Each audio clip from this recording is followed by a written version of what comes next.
All right, welcome everybody. This is our Spotlight interview series with some of our EQUUSOMA community members, and today we're meeting with Ines Kaiser at the Place of Grace in Moussac in the south of France. And I'm really excited to have Ines here with us today. And so what I thought we would do is just have a little bit of an introduction about Ines and her background and some of her areas of expertise. And we'll talk a little bit more about how she found her way to the program.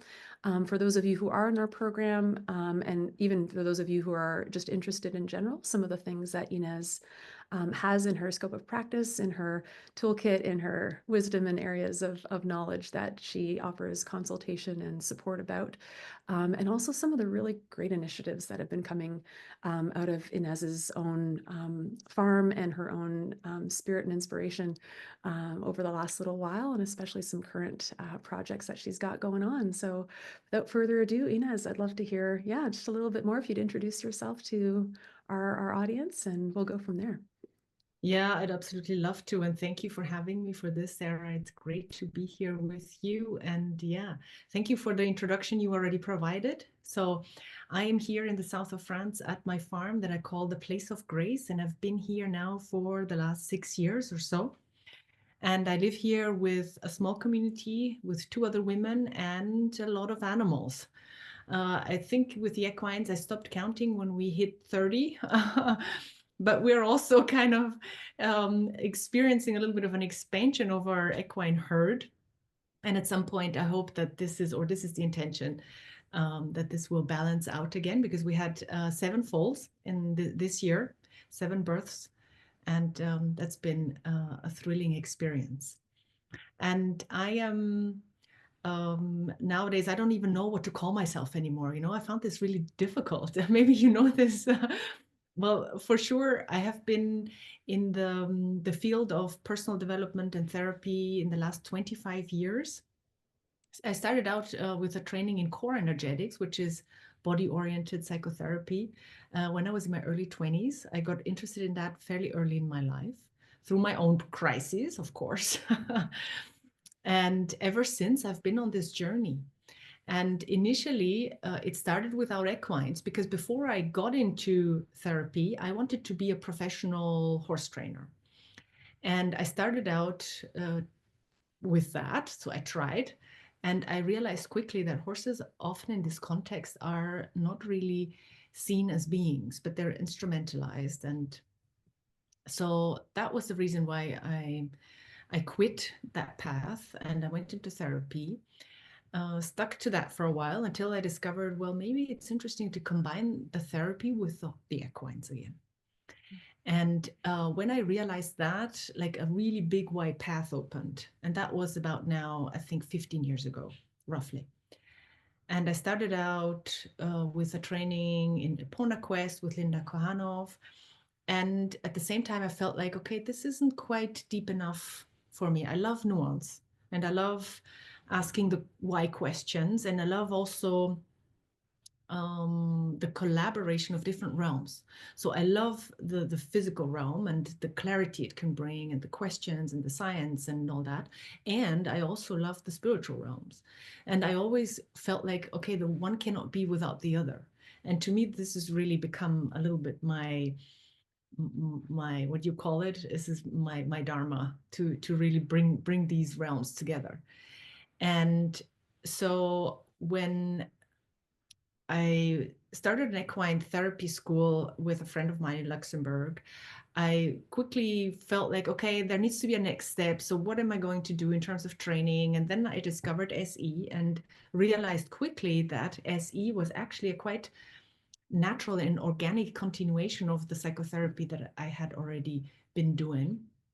And that was absolutely the case. So I started my SE training in 2015 or 14, I can't remember exactly. And I immediately felt like, okay, well, this is totally right for me. This is where I'm home. And I loved the approach and I loved the science and the ideas behind it.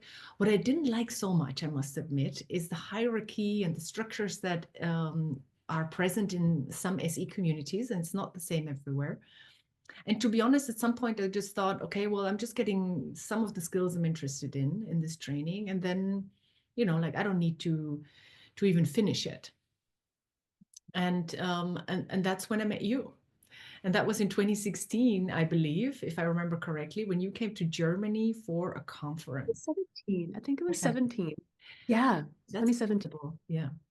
Yeah, And 2017. I remember, and I will ever be grateful to my friend Kay Conacher, because she pointed me at this conference, and it was really not far away from where I was living in Luxembourg at the time, and it was just a 2-hour drive. And I thought, okay, well, something's telling me I have to go, and I only managed to go for one day out of 3, but I managed to go, and that's where we met, realizing, okay, well, this is really where I want to be going, SE and equines. And here's a person who does that already. So isn't that cool?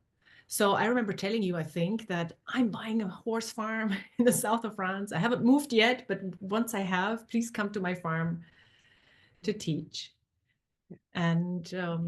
And that's a little bit how it went. Or what do you recall from that? I'm trying to recall. Yeah, I mean, I'm just going to acknowledge the audio was a little bit funny there, but I think it's caught up now. So I think we're okay. But we didn't lose anything. It just changed. There was a bit of a lag. So just so that I can acknowledge that for the listeners.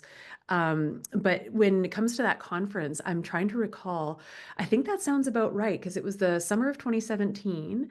And it was in, I want to say like south of Frankfurt, like it was sort of southern Germany area. It was a beautiful, beautiful inn. It was really just such a lovely place. And there was so many people there. I remember we had met and we had stayed in touch afterwards. And this was way before EQUUSOMA even really existed. I mean, 2017 was the year that we were doing our pilots with it. And we were looking at how can we start to bring somatic experiencing or SE into some sort of horse human context? Because for me, like you, it was like, oh, I really love this approach. He's not necessarily reinventing the wheel. I mean, he's bringing together a lot of knowledge that's been around for a long time. He's just got this brilliance around pulling pieces together, Peter Levine, I mean, of pulling pieces together from different sources and then taking that information and also expanding upon it and deepening some of the bits and pieces. And I was like, gosh, this came from the animals. This came from, ethology, animal ethology for the most part, and also from like, indigenous healing practices to a certain degree and medical biophysics. And so this had a lot of sources. So similar to what you're saying, it's got some science and it has some spirituality. And I'm very much that hybrid myself. Where I really love the two. And they really go hand in hand. And I find the SC work allows for us to be more of our mammalian selves, which also allows us to deepen our connection with God, spirit, the divine, whatever happens to be your practice. It really allows for this interesting melding. And so at the time we were like, well, how do we start to bring these two together and bring it back around to the animals? Because it felt like that was missing. For me, it's like, oh, it starts with the animals, we bring it to humans, but we conveniently are not taking the same information and bringing it back to where it started from. And that felt like a big disconnect for me. And so hence, 2017, it was just my starting to put feelers out there, like, okay, like, is this something that people are interested in? And you were one of like the first people who was very encouraging to me to say, do this thing, come to France. And you kept, messaging me and contacting me. And we finally were like, okay, let's come in 2019. And I think that takes us to the next part of your journey with all of this is, our first offering, which was at your farm, interestingly. Yeah. Yes, absolutely. I remember it as if it was yesterday. It Yeah. was really quite exciting. We had a really nice group and really wonderful moments with the equines. And I just felt like things were coming together. And it was a starting point because I feel like ever since we've been on a journey, and ever since I have known you, and we just talked about this before we started recording, is that we keep evolving and we keep growing with each other and like independently from each other. And Mm. yeah, and this is really amazing. And out of that, like also EQUUSOMA and the stuff you do outside that and I do outside that is just gaining in depth and richness. It And I is. really, really love that. And yeah, to me, it's also, like what I'm realizing more and more is that in these moments when we are in in a state of coherence. And this is what we talk about in SE and in EQUUSOMA. And I do also in my own programs. This is the place where the spirituality meets the neurobiology, because everything just falls into place in this sensation of interconnectedness that is undeniably there. And it operates so wonderfully with the horses. And I always have the feeling that when we get there, you know, like they're kind of waiting for us there, and they're going like, oh, you know, like there you are, you know, like nice that you joined me in this space. You showed up. Thanks for showing up. Yeah. And this is obviously speaking about equines who have a life in which they are being respected, yeah, where the conditions are.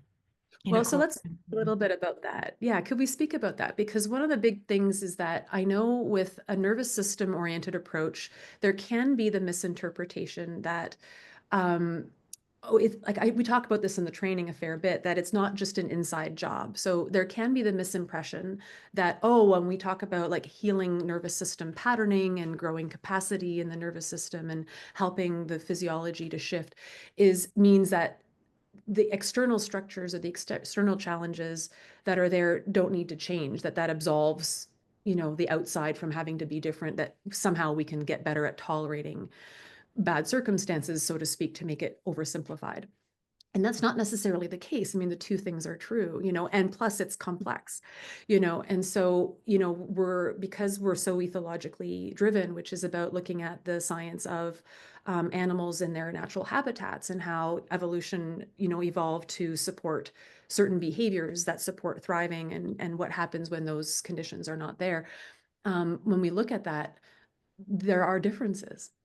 Certainly there can be a lot of work we can do on ourselves to get better at getting through some of the difficulty of life, and also what conditions need to be in place to support thriving. The two kind of come together. It's like a paradox, so it's not just the one, it's the two. So the horses at your farm, I'd love to hear a little bit more about these conditions, because when I know teaching EQUUSOMA at different facilities, I always find it so fascinating to come to the place of grace to teach, because the animals there, it's not just horses, the mules, there's mules, donkeys, horses. You don't have any hinnies yet, to my knowledge. We have yet to get an EQUUSOMA training with any hinnies in it, but we've got donkeys, mules, and horses at your farm, plus the dogs and cats.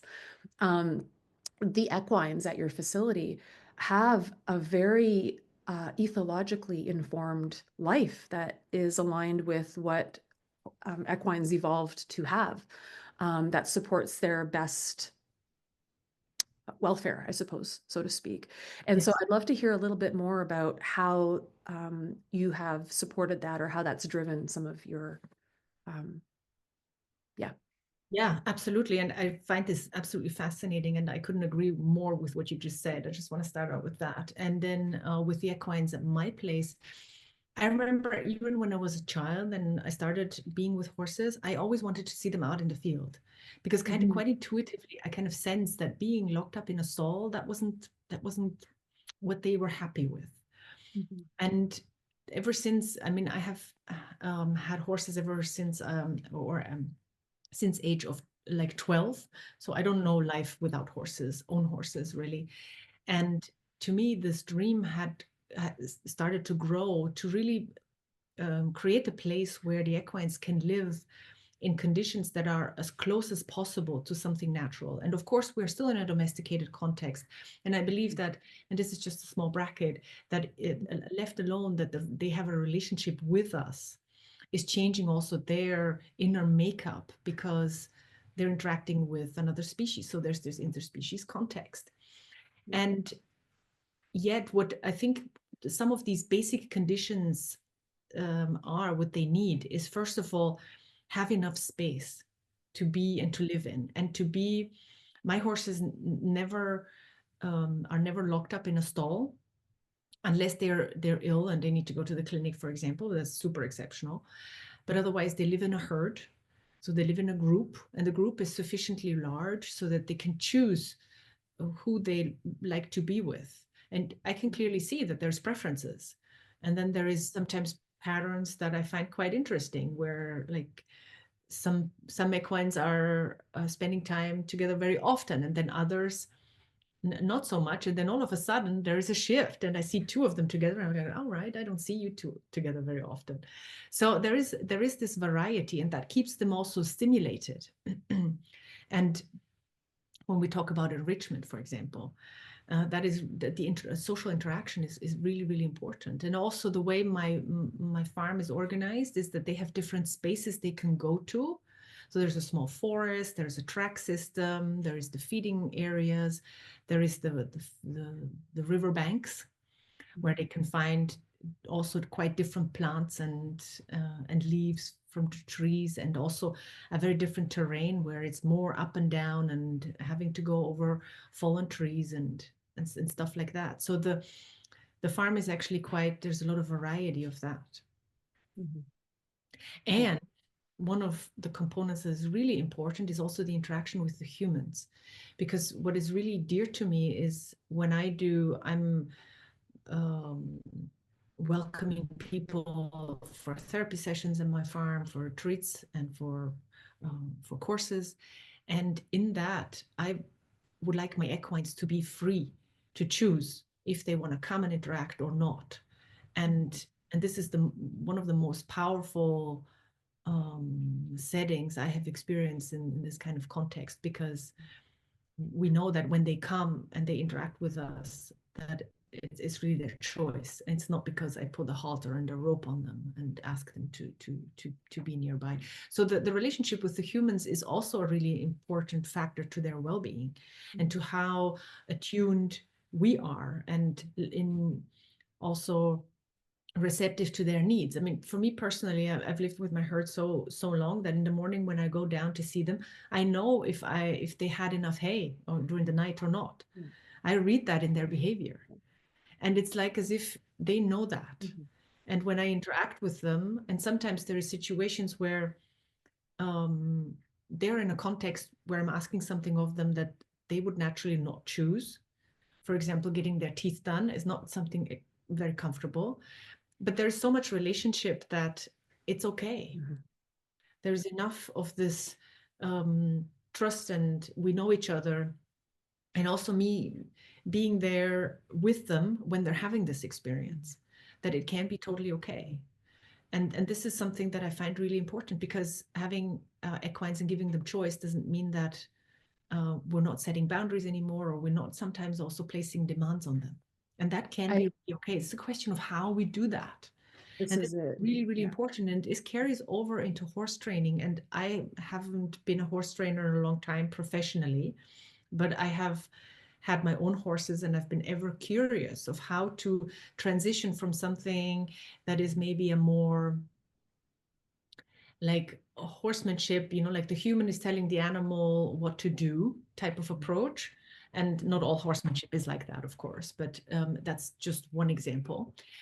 Certainly one I had learned, and I'm moving more towards something where we're having a time together and we're both giving input. What is that like? And sometimes I'm taking the lead, sometimes the equine is taking the lead, and the outcome is more open. And this is really, really interesting. So personally, I love the therapeutic context. I am, I think in the meantime, very savvy in this stuff after all the years. I'm specialized in developmental trauma. So all the relational trauma that we're experiencing, that's my main focus, helping people through that. But also I'm really interested in this relational stuff with the horses, and how to be with them in as a horse owner, but also as a horse trainer, or in any other context, actually. Also when I've seen so many horses receiving treatment from osteopaths or other body workers, and I have witnessed a lot in terms of attunement or misattunement of what's happening, or the equine knowing what's actually going on or not.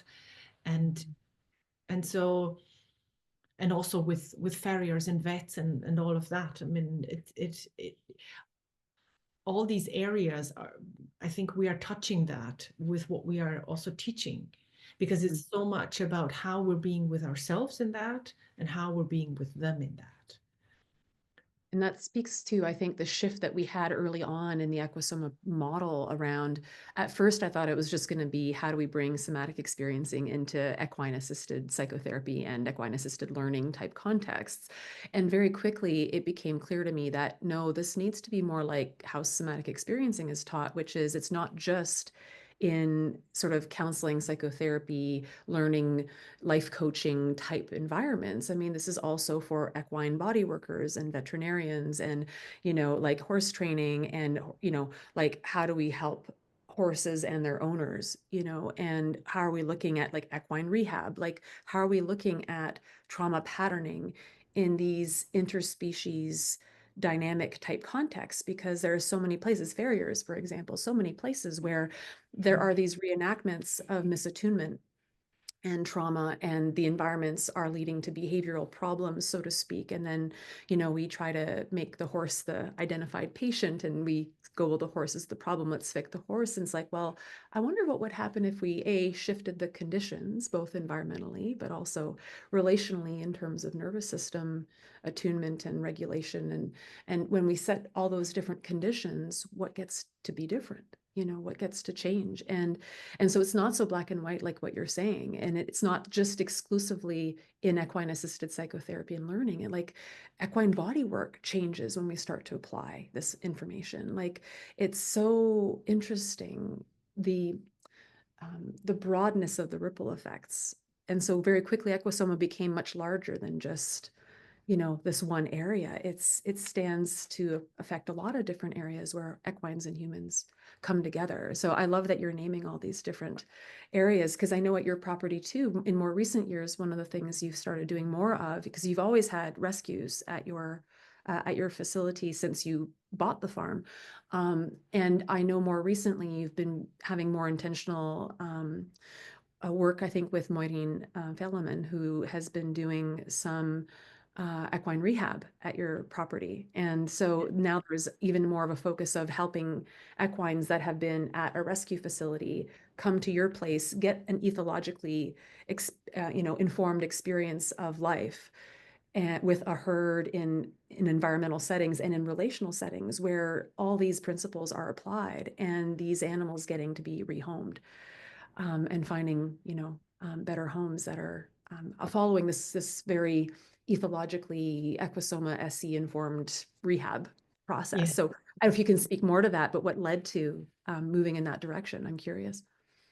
I mean, for me personally, adopting rescues was always part of my dream because I feel like I just wanted to make a contribution in that Mhm. place.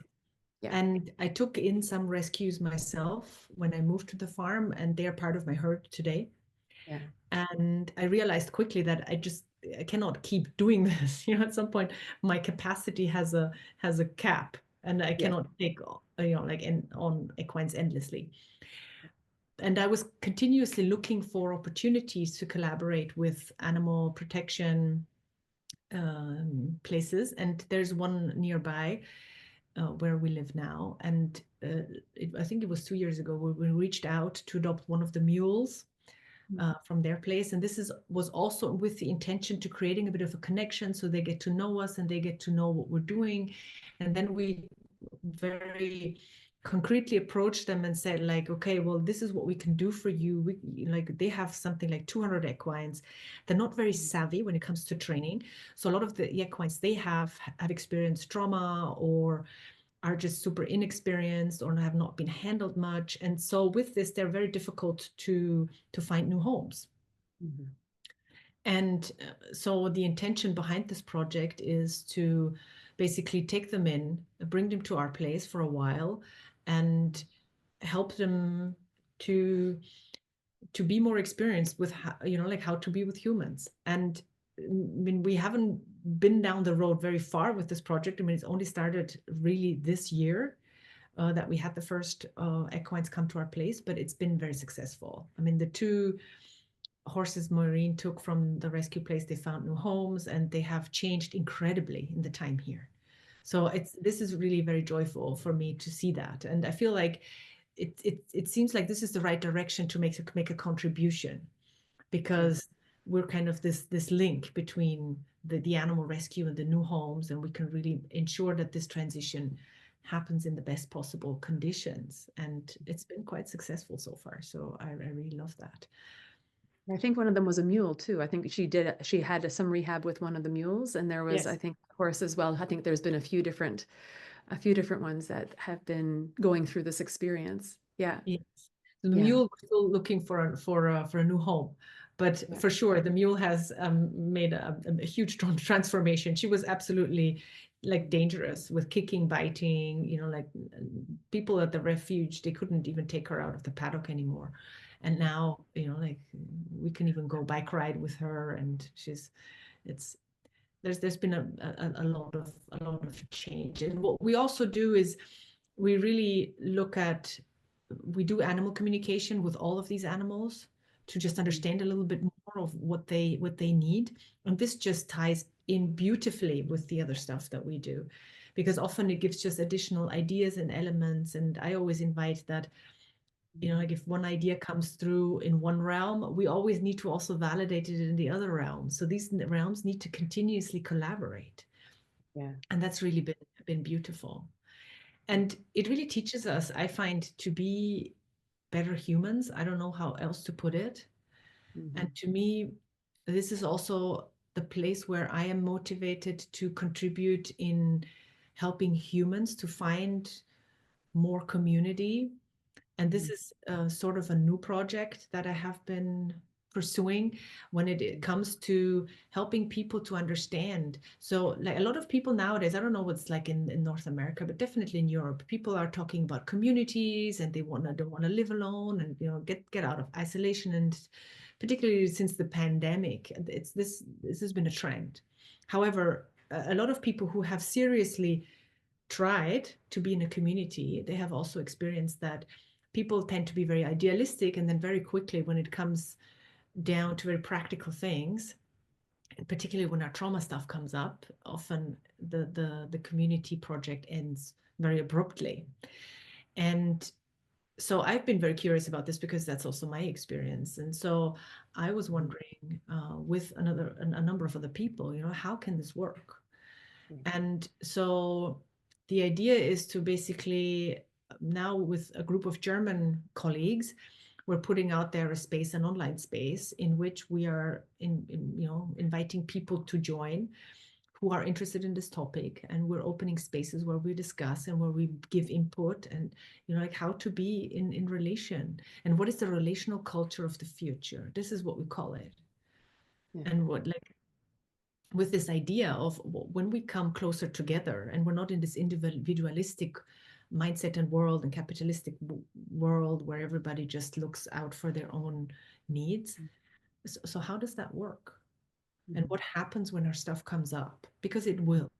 And if we're not in an illusion of that, like how can we bring that together? And I love this. I just love it. And with a young colleague in Germany, we co-created very spontaneously, like the 8 stages of, like how to deal with emotional triggers.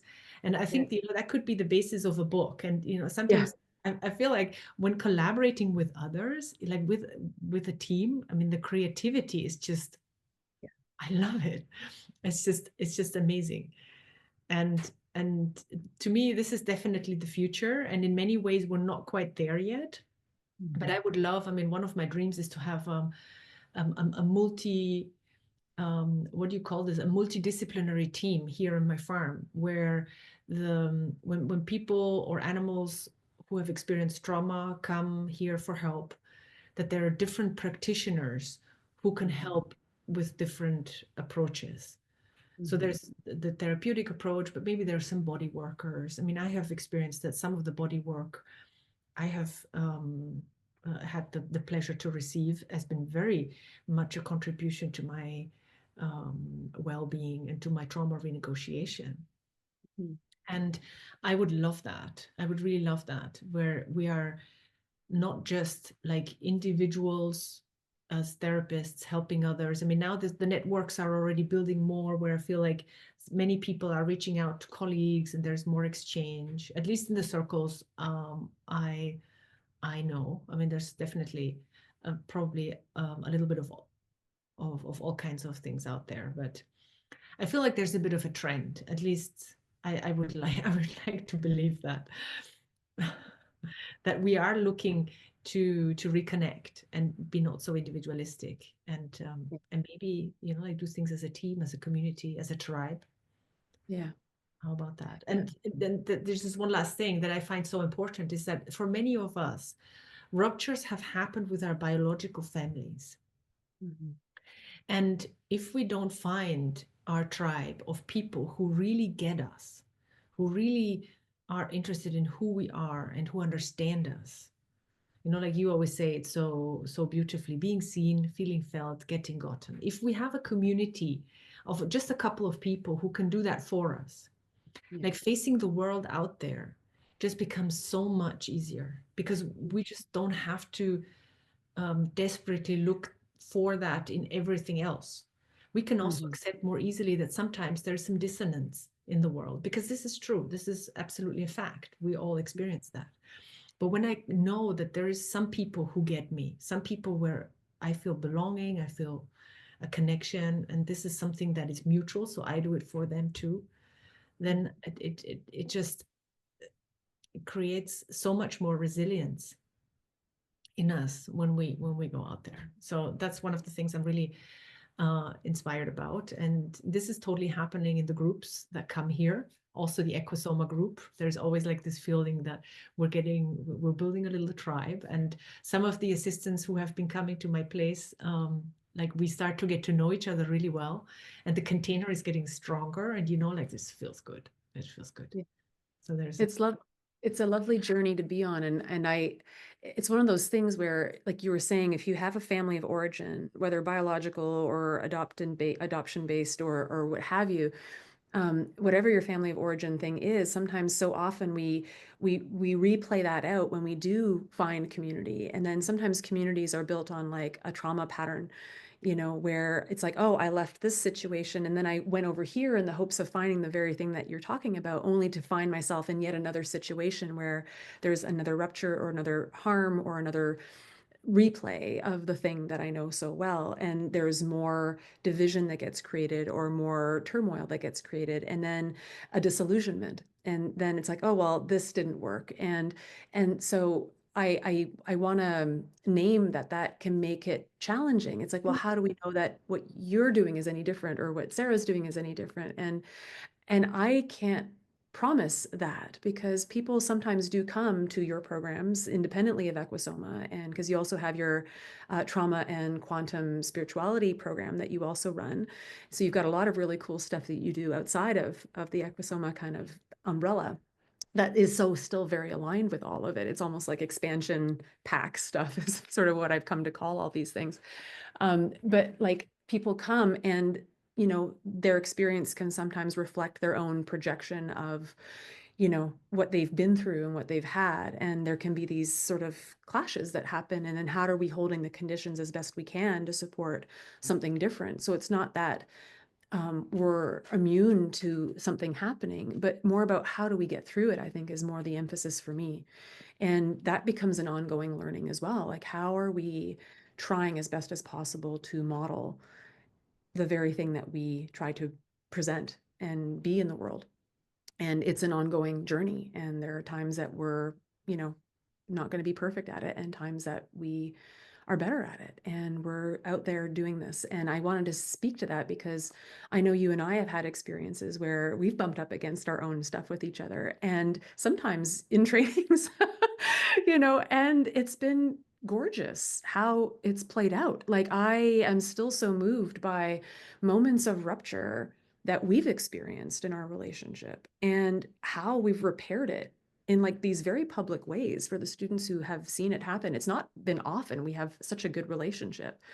And like you said, we have these parallel processes, and then we, you know, go apart and have learning, and we come together and like, oh gosh, we're in similar places or have similar themes. And, you know, and we just seem to keep evolving, and, you know, and it's interesting. And it's like, gosh, it's so amazing like that we've had these moments that have happened, and that it models, I think, something very different. I know the times that it has occurred, students have said, wow, this is really transformational to get to watch a rupture and also a repair occur in real time and model the very thing that I think people seek out community for, only to find themselves disappointed because that's not what happened. There was rupture with no repair. There was not a modeling. It was a presenting of lofty ideals, and maybe they used a lot of buzzwords, and there was a lot of talk, and it sounded legit, but when they got there were bits and pieces missing, and there were blind spots, and the integration wasn't there. And I think that's one thing that I know you and I both really work hard at, is our acknowledging our humanity, our mammalianness, our humility, and our vulnerability and our imperfection. And we are very much humans in states of becoming. And I think I really appreciate that from you, this piece around modeling, that it's not this perfect community or this perfect, thing. It's, we get to keep showing up. We get to keep showing up and go, oh, wow, okay, I missed that. What can I learn here? Please, share. And how can we do this? And it's just really, I think, powerful for me, because that's where the safety and the trust get built. It's not in the avoidance and in the buzzwords and in the lofty, guru culture of, we've got all the answers. Oh gosh, no, like that's not this, it's much more gritty and um, authentic and honest. And I really just appreciate that about our collaborations. And so I wanted to name that, because I think that that's that's basically, where I find safety is, oh, we bump up, we have rupture, and then we go off and we grumble and we have our moments and we try to communicate. And then it's like we figure it out and we let time elapse and we allow time and space for the nervous system to come down and find clarity. And then we reconnect and and it's like, oh yeah, that's how it's built. It's like, oh, and then there's a greater clearing and a greater, oh, here we are again. And that's speaking safety to the nervous system. It's not about getting it right. It's about being willing to keep showing up, you know. I totally love what you're saying, because I think this is where we are pioneers of this time.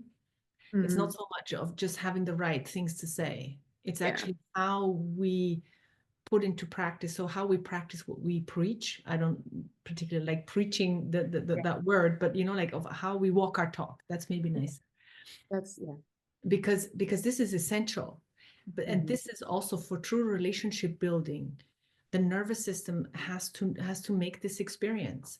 And if someone is just having a nice type of speech, that is not sufficient. And allowing people to come in and also test it out with us and Yeah. experience us in our own stuff and how we Yeah. handle that. I think this is very transformational. And me too. I'm an absolute believer of that. And I think that to me, and I just wanted to honor all the experiences where I had teachers or leaders in front of me who were unable to do it, Mhm. because they really pinched me in the place where I felt like, okay, this Mhm. isn't this isn't right. And Yeah. it really motivated me to do it differently. Yeah. And I don't know if without these painful experiences I would have necessarily paid so much attention to that. Yeah. But this is how it has become dear to me, and this is sometimes the gift in difficult experiences, is that it really points us into a direction, and it draws our attention to a particular place, and also builds maybe sensitivity and awareness around certain aspects that otherwise we wouldn't maybe pay so much attention to. And Yeah. yeah, that has really become um, like one of my leading principles. Like, who Yeah. am I to stand in front of people to say something if I don't walk my talk? Yeah. And that's where I think the somatic experiencing and the EQUUSOMA stuff for me, and the trauma healing perspective for me, has really supported that. I don't, because of my own history and my own past, I didn't always have the capacity to be able to do repair really well, just because I was so scapegoated and falsely blamed for things, that I would get my back up when anyone would come to me with feedback, because I felt like it was another false accusation, and so I would have a hard time, because I was just like, what do you mean? I've already been trying so hard, like how dare you come to me? Did you not see all the efforts I put in? Like, I've been working hard on these things. How dare you? And I used to have this real challenge with it. And a lot of the trauma work with the nervous system and all the stuff we teach about has really allowed me to work through all those entanglements, all those bits and pieces that were making it difficult to actually live by the values that I have. It's like, I agree with all this stuff around repair and all these things, but like my own woundedness made it hard for me to always act on it in a way that was consistent, because of my own hurts and the legitimately not good things that had happened. Those are things that shaped my own defensiveness, and that shifted. And by having more capacity to come out of that contracted state into more expansion, it's like, oh, there's more space to disentangle from internalized shame and inadequacy and all the hurts that make it hard to come forward and receive feedback, and legitimate feedback. It's different from projected feedback that's coming from another person's place of woundedness. And that still is a place for me of learning and growth, of how do I maintain solid in myself when someone's in their projection towards me. Because I know for you as a teacher as well, we're both the teachers in our own respective programs, and you also teach in mine. um, we do have this interesting role of being on the receiving end of the projections of family of origin stuff related to other humans, authority figures that have failed in some way. And this work is what has supported me to have more capacity when those moments happen, not just receiving legit feedback, but also I'm getting better slowly at maintaining a certain openness and capacity in the face of when feedback comes that isn't legitimate. For instance, I don't know if that's the right word, but you know what I'm trying to say, that it's coming from, it's not something that's in my power to change. It's something else that's not about me. And that's been so powerful too. And this is where it's like, I don't know that I would be here without that. And my own mistakes and the mistakes of others that have inadvertently caused harm, they're painful experiences, and they're what allow me to show up in a particular way. And I know it's the same for you as well. It's like we've had to, what's the word?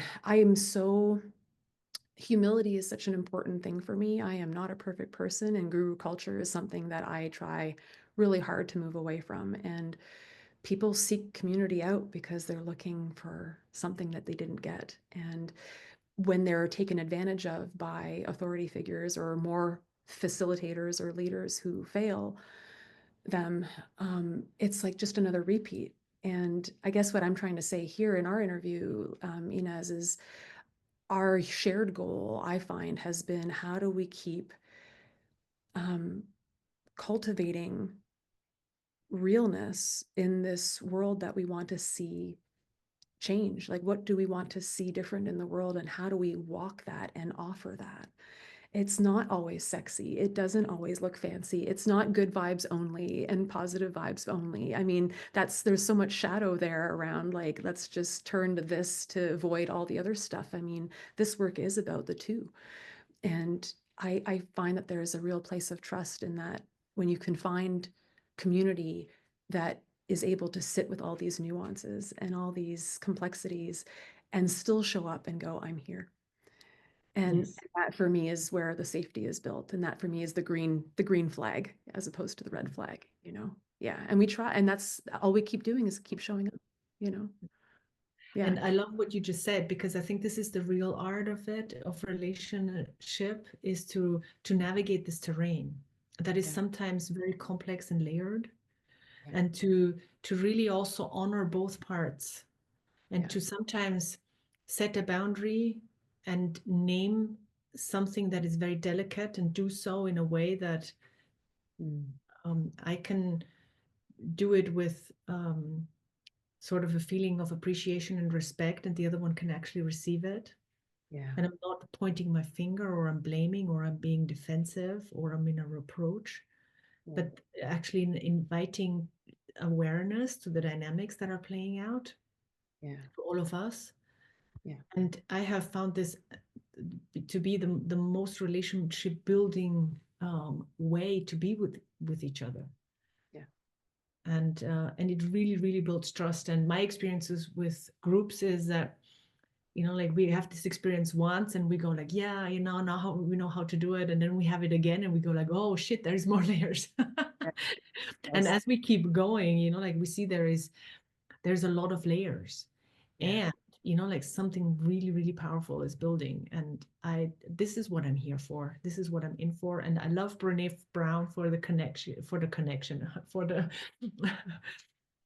for the, what do you call it, the citation, the quote that she Yeah. says, connection is what we're here for. I really Yes. love that, because to Yeah. me this is true. And this is, I think, what we have been doing is putting the relationship back into the center. And yeah, to me that is, you know, like in very few words to say what we're about. Yeah. Yeah. I love that. I love that whole piece around, yeah, the humility and the lack of hubris, I think for me, two of the pieces that are the green flags. And that's one of the things I really appreciate that you resonate with, and that you share in terms of a value, and that you bring to the community and to the world beyond just EQUUSOMA. So thank you so much for that, and for modeling that, not just human to human, but human to equine.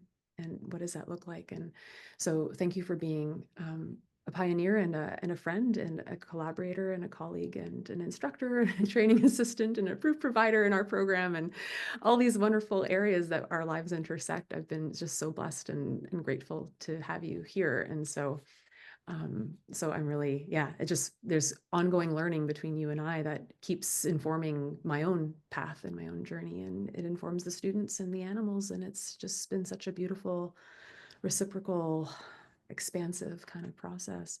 If students in our program specifically, I'll speak to them for just a moment.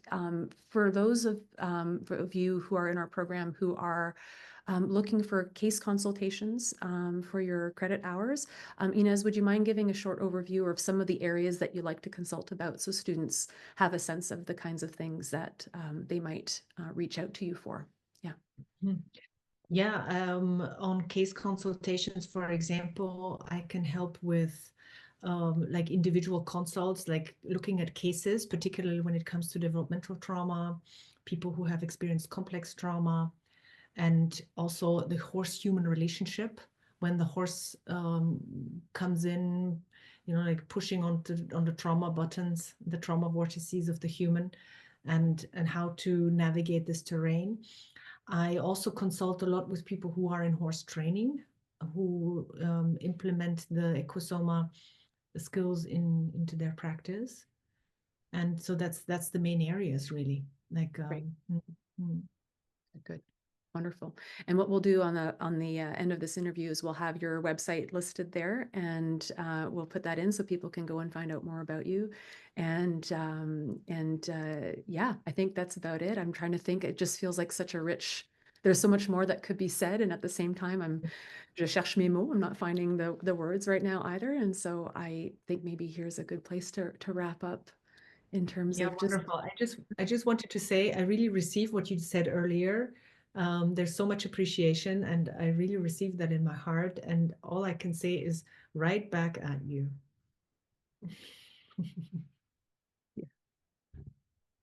Yeah, I'm glad our paths crossed and do this. I feel like we've done this for a number of years, and I love that it continues to do that. And I think that's a sign of really healthy, healthy relationship. It's this, yeah, right? It's like, it's not like, and it's not this, it's Yeah. this beautiful, like, yeah, we go together, we come apart, and well, the hands were the opposite there, but you know, we have this ebb and flow, and it feels gracious. And I'm not surprised you called your property the place of grace. And so Mhm. thank you for Mhm. gracing our program and the lives of our EQUUSOMA students, and all the animals and humans that have been touched by the work, and all those that in your world separate outside of that benefit from the wisdom that you bring to the table, and the honest walk that you try to walk. I really appreciate it. Yeah. Thank you, Ines. Thank you so much. I really feel seen. Wonderful. Thanks, everybody. Thanks, Ines. We'll stay on the line a little bit more for after this, but thank you for all that you do.